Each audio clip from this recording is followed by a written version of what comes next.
School Connect is a nonprofit, and our mission is really helping schools build lasting community partnerships. And she reaches out to me. She says, Eric, so then, I just moved to Arizona. I decided to move here and work for the semiconductor sector because of your talk. I think, to be honest, one of the things that makes me the most excited is seeing somebody else, the light turn on, that they can come up with solutions. And so what School Connect does is that they bring these businesses together. You build these relationships with these businesses, with these schools. You create these events, these environments. But more importantly, you've created this wonderful experience for us to listen to each other.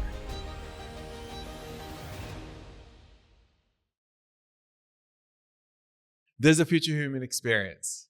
Just finished the conversation with Tracey Beal, founder and CEO of School Connect, where we talked about the importance of building a village around students and how the future of education brings everyone to the table, not just the students and the teachers. If you find this episode useful, please like, subscribe, and share it along. Welcome back to Future Human Experience. I am your host, Eric Rodriguez. I'm joined with a very special guest today, the founder and CEO of School Connect, Tracey Beal. Welcome to the Future Human Experience podcast. So glad to be here. Thank you. Tracey, it's been wonderful to get to know you. I've known you for almost now 2 years in the work that School Connect gets to do, and it's always been an inspiration. And so that's why I'm so excited to have you on the pod today to talk about not only the impact that School Connect has, but your leadership style and leading a very unique organization. Can you tell us a little bit more about what School Connect is, what it does, and the impact that it's had around the country? Yeah, so School Connect is a nonprofit, and our mission is really helping schools build lasting community partnerships. You really can't have a student flourish without a village. So we're building a village of support around schools. And we're doing that by bringing businesses, faith, nonprofit, and government organizations all together to one table with a school to figure out how to help them really become the very best they can possibly be. Yeah. And before we get into how you're leading the programming, how you're bringing us all together, share with us a little bit more about what happened, do you think, in our education system that we've kind of, that village approach probably either started changing or evolving. Can you share with us a little bit about, based on your experience and what you've seen, why have we challenged ourselves a certain way to remove some of those engagements that's been hard for us to bring a community or village together to be of service to the next generation? I think this is a cultural phenomenon in the United States. So when I was a child, I think schools were the center of the neighborhood. I think most people in a neighborhood knew each other and they sent their kids to the same school. So that's changed. And I think part of what's changed is we are more successful. We are very independent. We kind of think we can accomplish what we want to. We want our freedom. We want our opportunity. And so we do that on our own. And so we used to be a little bit more dependent on the community. And now I think it's very much the individual, right? And so in the neighborhood that I live in Phoenix, it's a cul-de-sac. And I think there are 4 families that have kids. And all of those kids go to a different school district or school situation. So on one little cul-de-sac, you could never carpool. Or you could never have someone come in an emergency and pick up your child from school or whatever, because everybody's going to do their own thing. And that's very much the atmosphere, right? Interesting. Yeah. No, I never looked at that. I mean, you're right. Even my neighborhood right now, just talking about it, you're right. My kids, only one of the kids that are in our neighborhood goes to the exact same school as our child. And you're right. The ripple effect that creates about how we engage in our communities, how we see each other. Wow. No, that's a fascinating idea. And I'm sure if you're listening to this today, you're probably reflecting also in your own neighborhood and how that's changed. So with that then, Tracey, how have you seen School Connect trying to bring us together? What does that programming look like that you bring a village around communities? I think the beautiful thing is that every school has beautiful assets inside of it and also around it. And so we're really trying to say, hey, let's come to one table and find out what it is that you think students need, the families need, and even the educators. What is it? What are their dreams, and what are the things they need, and what are the assets right in that community that can be brought together to accomplish those dreams, those goals? So what I love about this is that we have the opportunity to help people work on the common good, but they choose what that common good is. What is that thing? So how are we taking care of our educators? What our students need? Are they in a high poverty neighborhood and they really need a huge amount of work on third grade literacy or on eighth grade math? Or are they actually doing fairly well? And what they really need is career exploration that is going to take them in another whole direction. So every school, every community is different. They all need a village of support around the school. Wow. And so what School Connect does is that they bring these businesses together. You build these relationships with these businesses, with these schools. You create these events, these environments. But more importantly, you've created this wonderful experience for us to listen to each other, which I think sometimes is missed. And not only in education, but a lot of things that we do, right? Because we see a problem. We're like, okay, great. This is the headline of this problem. You read an article here and there. It's great. It's insightful, but you think you have the solution. But in your events and your activities, you're creating a deeper experience for us to dive into these challenges, understand them from a different perspective, from different angles, so we come up with the best solutions. Yeah, I mean, I think it's a perpetually creative, circular, iterative process. So it's listening, it's letting those target goals, those projects rise to the surface. It's trying them out and seeing, are we accomplishing what we think we're trying to accomplish? If we are, let's do more. If we're not, let's adjust so that we do what is really needed. And then everybody gets a voice at the table. So there's co-ownership in the process of change, and even co-ownership with students. Like they should have a voice in what their education looks and feels like and where they're headed. And so when you include parents and kids and businesses and all those other sectors, I think you bring everyone who needs to come to the table. Tracey, one of the things you just brought up was that you take an iterative approach, which means you're always trying, you're always tweaking, you're always learning. Yep. If someone's watching this today saying, wow, like Tracey's got it down, that team's got it down, they have the whole system, the framework down, it's perfect now. The reality is that you're always learning, you're always growing. What in your leadership style and your journey encourage you to create that mindset that says, you know what, I'm not going to get it perfect today. I'm going to try my best. And I'll learn from it. I'll make some mistakes. We'll fumble. We'll probably not have all the voices today. We want to, but maybe they don't feel included. Or I don't know what voice is not included. Yeah. And you learn from it and you grow from it to do something different. What was that part of you that made you open up to that approach? Because that approach is a very unique approach today in leadership. I think I didn't want to pretend that we had a solution unless it was actually happening, unless it was working. A little short story that would describe this is we were at a school that had a large staff, 150 staff and 1,500 kids, 100% free and reduced lunch rate school. They didn't yet have a parent-teacher organization. So when they had parent-teacher conferences, they needed somebody to provide a meal for teachers who were there for long periods of time. So we brought the village around the school. We came up with, what are we going to do? Couple of organizations said, hey, we could bring food for 150 and put it in the teacher's lounge. So we got this great food. We set it all up. Then we just said to the teachers, hey, in a break, come on by, grab some dinner. And we're supporting you, right? Yeah. And at the end of it, they were so glad that the food was there. Wow. But the majority of them said, I had to take my plate home because I never had a chance to walk down to the teacher's lounge to get it. What? So we recognized that what we needed to do is provide 150 meals, but we needed to deliver them to the classrooms, right? So we could have been just patting ourselves on the back. We did it. It was quality food. They had it. And then we needed to ask, how could we do this better? I think the same thing is happening around things like literacy. We need the science of reading, but we also like what's happening with families. What about the need for books? How is technology fitting into this or disrupting this? So I think there's change happening constantly. And only if we actually listen and work together and we iterate through, do we come up with, and the solutions, to be honest, Eric, are for now. Correct. They're not for 10 years from now. At the moment, I can say this, 15 years ago, chronic absenteeism was not the problem that it is now. It's a major problem now for different reasons. There are reasons for high poverty schools that have that, different reasons for, say, middle class or upper middle class neighborhood schools.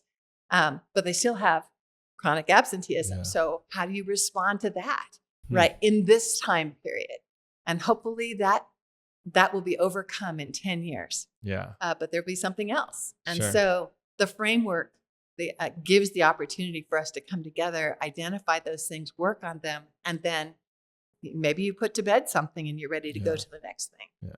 So someone that's been behind the scenes with you at some of these events, I could absolutely attest to that not only y'all execute this event literally within 48 hours after that event, you're like, how can we do this better? What did we miss? I was like, wow, like y'all are so honed into, because one, we just experienced it. And so we're already making mental notes. But what I love about it is that you encourage us even to have that mindset before we go into the event, right? So like we're already going into, hey, we know we're going to do this. This is going to be the best we could do today. It doesn't mean it's going to look like this tomorrow. Yeah. Right. And I love that. Right. Yes. I love that about you. I love that about the organization, that you're always like, okay, how do we make this just a little bit better tomorrow? What did we just learn from this? What do we learn from that school that we could bring into this event? What do we learn from that event that we could bring into this other one? It is impressive to see that. And I see it every single time I get to work with y'all. That it's just tweaked a little bit more. Yes, I do, Tracey. But also know it's a challenge, right? It's a challenge today to lead like that, especially when we are creating these, or we want this instant gratification of a solution today, right? But when you're in this business of planting seeds in a garden that we don't get to see, right? To quote Hamilton, yes.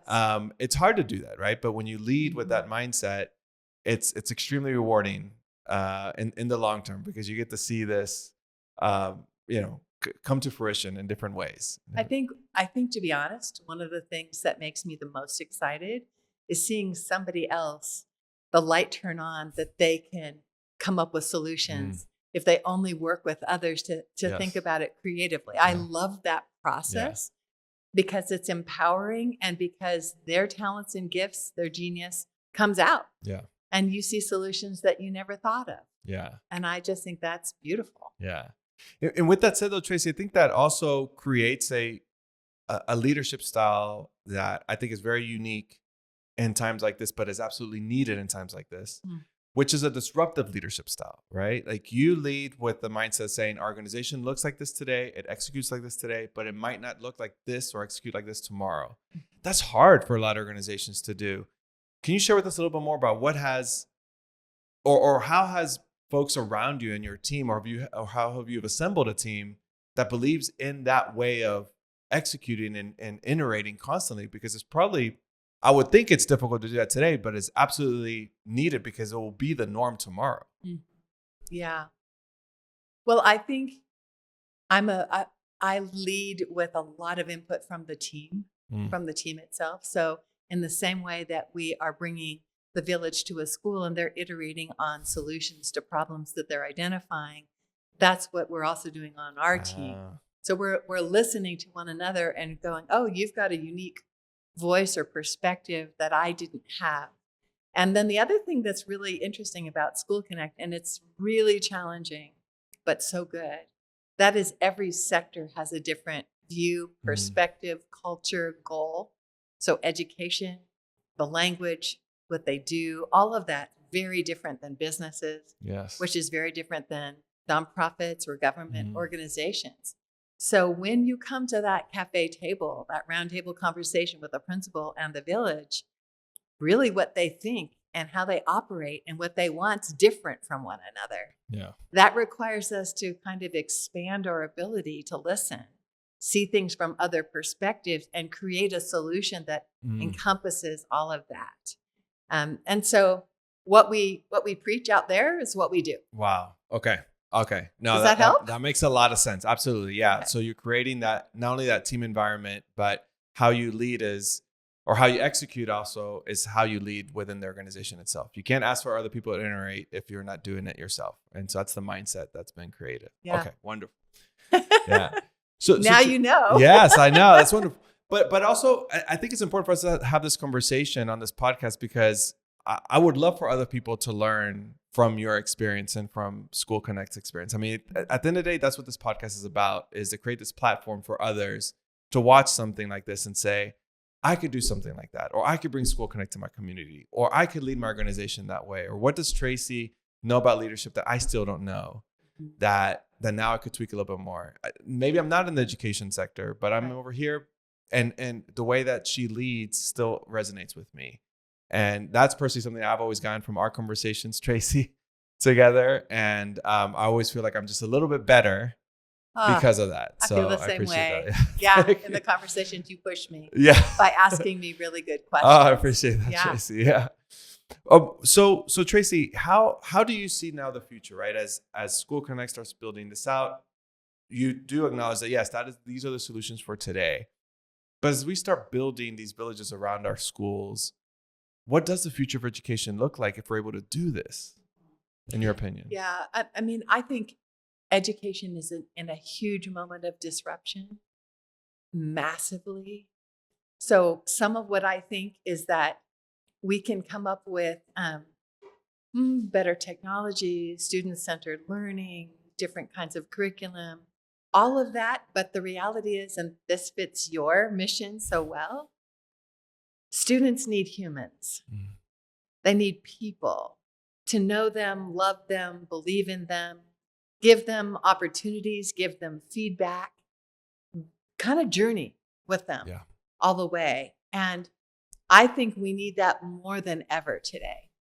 So just if you think about careers, there are all these incredible online platforms for discovering careers.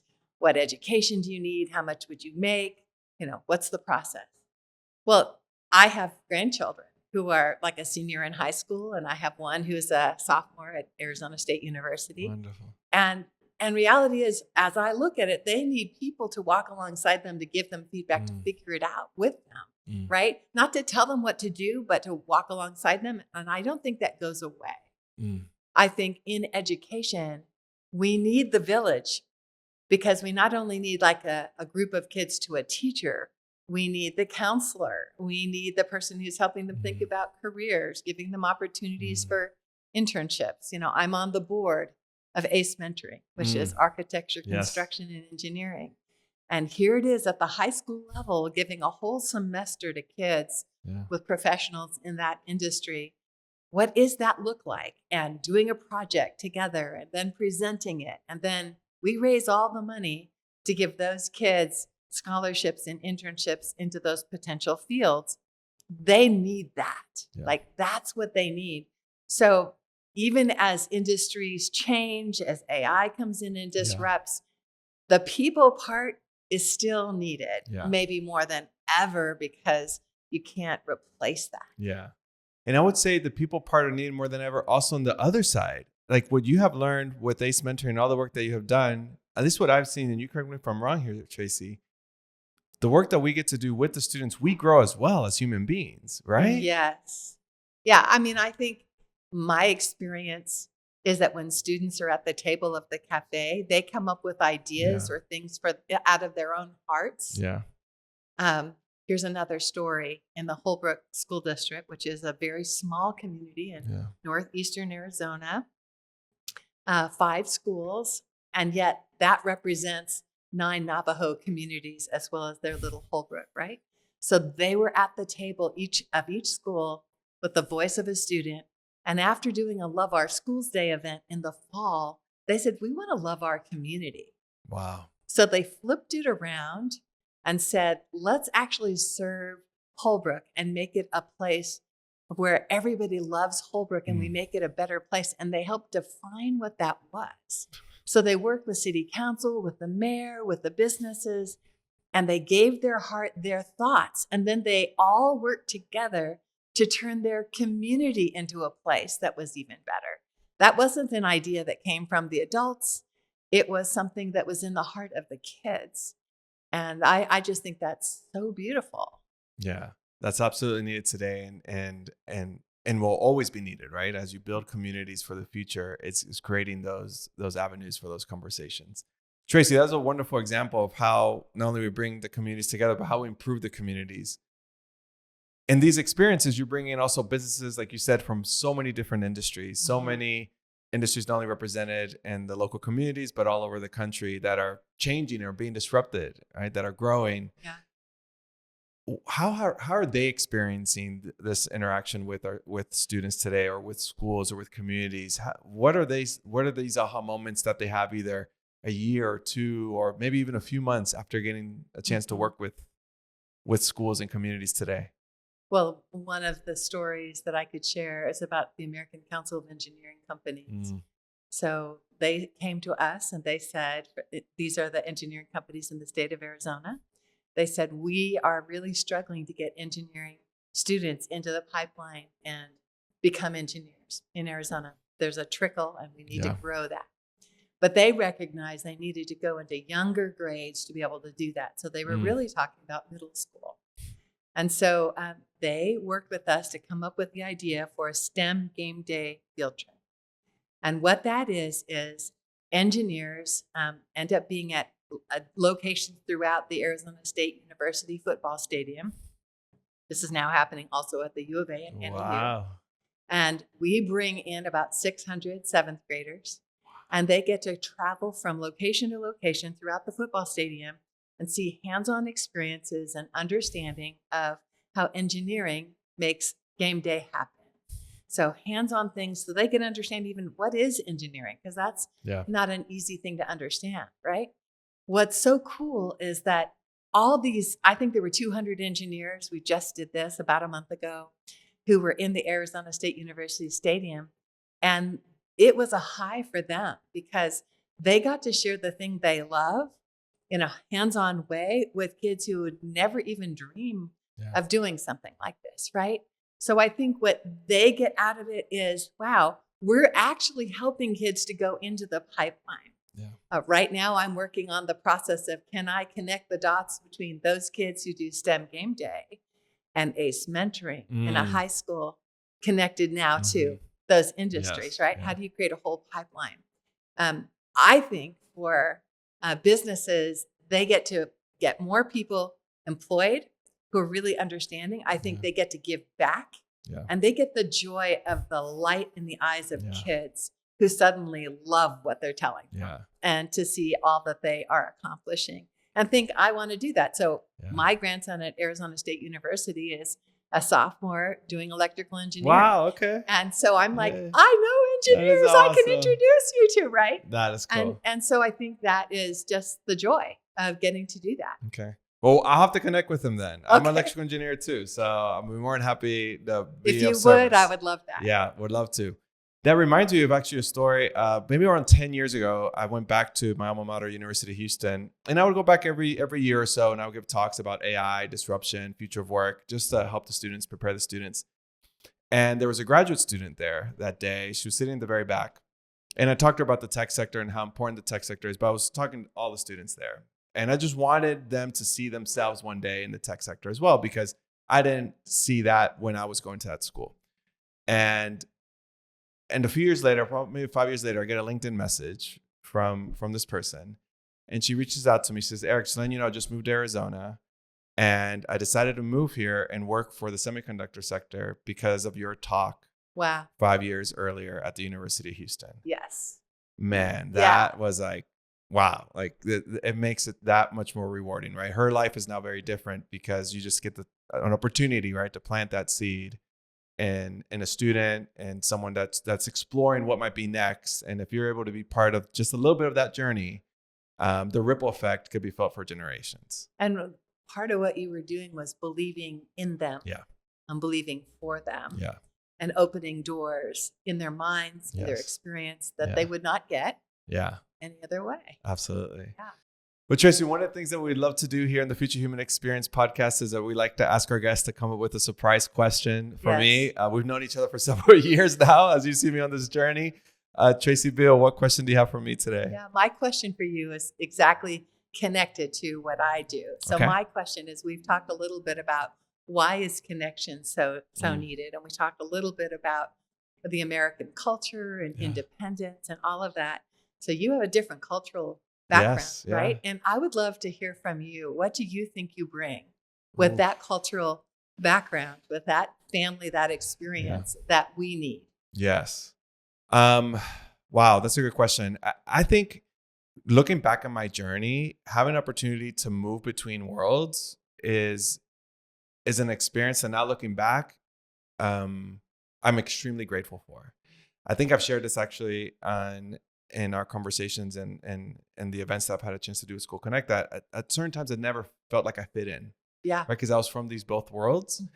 And now as the world gets much more digitized, as it gets much more connected, I feel it's very normal to be from different worlds. It's very normal from being from a little bit from here, a little bit from there, a little bit from there, come from this school, from this neighborhood.